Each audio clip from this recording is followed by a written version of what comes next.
e o Dorival está esboçando a seguinte equipe. Sim, Santos no gol, Rodinei na lateral, Davi Luiz e Léo Pereira formam a dupla de zaga e Felipe Luiz na lateral esquerda.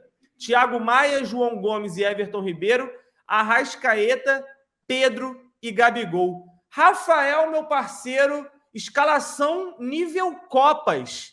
Será que temos uma Copa no nosso Brasileirão, meu caro? Dorival vindo com força máxima. É isso aí, tem uma Copa no meu Brasileirão, né? Cara, surpreendente. Eu gosto da ideia, ainda que eu ache que escolhas anteriores acabaram condicionando o momento do brasileiro. O momento do brasileiro do Flamengo não é mais favorável a gente ser campeão. Mas eu acho que foi até o Bigode que falou ontem. Falou assim, ó, é o último jogo. Esse é o último suspiro do Flamengo. Se o Flamengo tropeçar agora, aí realmente a gente está dando espaço demais para os outros times vencerem os títulos. Primeiro, eu acho que vai ser bom porque a gente vai poder ver esses jogadores jogando. Eu acho que esse time ele precisa ter o equilíbrio certo entre ter o ritmo de jogo correto e ter a dosagem de minutos suficiente para todo mundo chegar a 100% na final. E aí, possivelmente, hoje, ninguém perguntou isso para o Dorival, mas provavelmente ele está levando em conta que o brasileiro para depois do jogo contra o Fluminense. Tem esse jogo no domingo e ele fica praticamente 10 dias parado, ele só volta no meio de semana depois contra o Fortaleza. Então eu acho que o Dorival viu nesse momento uma possibilidade de colocar o time titular e ainda assim conseguir dar um descanso. Porque mesmo, aí eu tive a curiosidade de olhar também os jogos do Uruguai e do Brasil. São só na sexta-feira. Então, mesmo jogadores que não terão essa semana de treino somente, que vão jogar, acredito que o Pedro vai jogar, o Everton Ribeiro vai jogar, a Arrascaeta, os principais, eles jogam no domingo contra o Fluminense e só voltam a jogar na sexta-feira. Então, dá um descanso bem interessante para esses jogadores, quase uma semana cheia, né? A segunda, terça, quarta, quinta só vai jogar na sexta. Eu, pessoalmente, eu gostaria mais de ter visto esse time titular. Eu acho que houve momentos em que o time titular era mais importante. Por exemplo, no jogo contra o Palmeiras, que foi o jogo que a gente empatou por 1-1. Mas ainda assim, eu gosto da ideia, estou feliz de ver esse time jogando. E, Cleitinho, você falou uma coisa ontem, você falou que o Thiago Maia, não sei se Felipe Luiz, alguns jogadores vinham de alguns jogos seguidos, vinham de uma sequência. Um eu sei que era o Thiago Maia, o outro eu não sei quem é, você lembra? Era o Everton Ribeiro, Davi Luiz e Léo Pereira. Everton Ribeiro, Davi... Isso aí, então são jogadores fazendo 3 jogos seguidos, desde que o Dorival encaixou os 11 do Bigode e está fazendo essa mescla com o time B, eu acho que é a primeira vez que esses jogadores têm uma sequência de 3 jogos. Mas é aquilo que eu falo às vezes, ainda que seja incomum, o que é incomum a gente passa, de certa maneira, a achar que é proibido. E não é. É perfeitamente normal os jogadores jogarem 3 dias seguidos, sobretudo se isso vai ser seguido por um período de descanso. Acho que em relação ao prognóstico do jogo, melhora muito, porque o time titular evidentemente é melhor, tem jogadores tem o Pedro, o Arrascaeta, jogadores que não têm substituto dentro do elenco, tanto em características quanto em qualidade. Às vezes você tem um jogador para substituir na mesma característica e a qualidade cai muito, ou você tem um bom jogador, mas a característica do jogador é muito diferente e você acaba tendo que mudar o time. No caso do Flamengo, são os dois. O Pedro, por exemplo, você não tem um jogador com a característica dele. Então, acho que a gente vai para fazer um jogo importante, e ainda que o Flamengo esteja distante do Campeonato Brasileiro, a gente precisa pensar na tabela também. Seja por questão de premiação, ainda que não faça tanta diferença você cair de segundo para terceiro, de primeiro para segundo, mas o Flamengo precisa estar no pelotão de cima, e esse jogo é um jogo importante para isso, porque é um confronto direto, os times estão empatados em ponto, e vamos bater na madeira aqui, bata na madeira você em casa também, como o Cleitinho lembrou ontem, no caso de uma catástrofe nas Copas, o Flamengo precisa da classificação direta para a Libertadores, e para isso precisa continuar somando pontos, para estar ali pelo menos embolado com o Inter, com Palmeiras acho difícil, mas com o Inter, com o Fluminense, o Flamengo precisa estar ali naquele pelotão de cima. Acho que é uma injeção de ânimo para esse jogo, cara. Acho que vai ser bem legal. E o pessoal tá falando de revanche, beleza, perdemos o Carioca, mas no jogo do turno do Campeonato Brasileiro, o Flamengo ganhou. Quem tem que ter uma revanche mais imediata de alguma forma é o Fluminense, mas eu acho que esse jogo agora ainda mais eu acho que está para o Flamengo, Cleitinho. Apesar de que, para eles, o jogo se tornou mais importante. Porque o Fluminense não tem mais nada. O Fluminense não tem mais absolutamente nada. Não tem nenhuma Copa para disputar, tem o Brasileiro.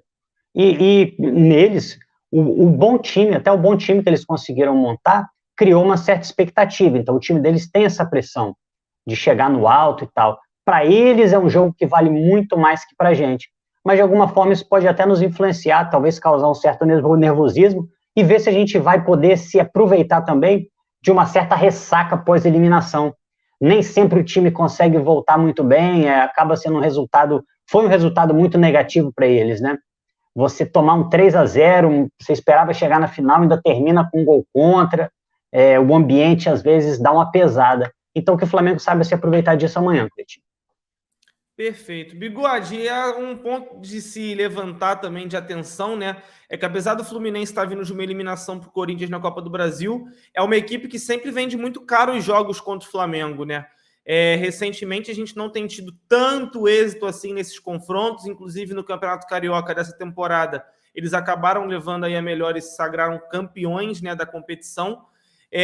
Mas em contrapartida, no jogo do primeiro turno, o Flamengo venceu por 2-1, mas não sei se você se lembra, foi aquele jogo que o Hugo brilhou e fez uma série de defesas espetaculares. Então, assim, se o Flamengo não entrar focado para esse jogo, pode acabar aí sofrendo até uma derrota, porque esse time do Fluminense não é bobo, né? Se eu não me engano, é a única equipe no retrospecto, tem um retrospecto favorável contra o Flamengo recentemente. É a única. Todas as outras ou é empate ou é vantagem do Flamengo.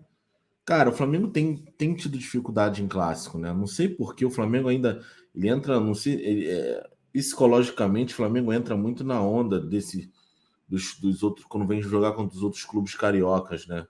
Parece que os caras conseguem igualar isso com catimba, com malandragem, e o Flamengo não consegue sair disso. Só que do outro lado também, eu acho que o Fluminense tem uma boa equipe. Eu acho que hoje o Flamengo é a grande equipe do país, mas tem pelo menos umas 5 equipes empatados ali em segundo, né? Tá ali no meio do bolo do segundo, que tem o Fluminense, tem o Corinthians, tem o Palmeiras, tem o Internacional, que tá vindo bem. Eu até tiro o Atlético Mineiro desse bolo aí, tem o Atlético Paranaense.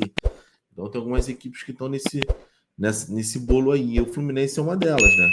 O Fluminense é uma equipe que tem um goleiro experiente, que é o Fábio. Porra, a defesa também uma boa defesa, principalmente o destaque, eu diria que é o Nino, o zagueiro. No meio de campo, o principal destaque é o André. Por que o André não jogou contra o Corinthians? Sabe me dizer? Ele tá machucado? Suspenso. Foi suspenso. Nonato vendido, André suspenso. O Nonato, eu tô ligado. Inclusive, eu atribuo talvez até a desclassificação ao André, porque eu considero esse moleque aí carregador de piano pra caraca. É meio time do Fluminense quase. O Tricolor gosta, mas o Tricolor ficou muito puto pelo substituto. Tá ligado?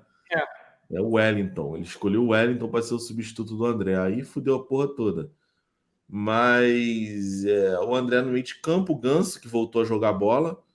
O Ganso, acho que pro nível do futebol, pro nível de uma equipe igual o Fluminense, acho que a equipe do Fluminense hoje ela lembra muito o Flamengo de antigamente. Sei lá, o Flamengo de 2015, sabe qual é? É um time com uma porrada de jogador rodado de futebol brasileiro, tipo um Samuel Xavier. Se eu não me engano, Samuel Xavier veio do Ceará. É o tipo de contratação que a gente faria lá no 2015, 2014, 2016, sem dinheiro. Aí tem um menino da base ali, um zagueiro igual o Manuel, a gente também contrataria, tá ligado? Lembra o Chicão, lembra esses jogadores aí rodados pra caralho no futebol brasileiro. No meio de campo apostou aí no moleque, mas sempre tem um Wellington, né? O nosso era o Márcio Araújo antigamente, sempre tem aquele cara de qualidade duvidosa que tá no elenco.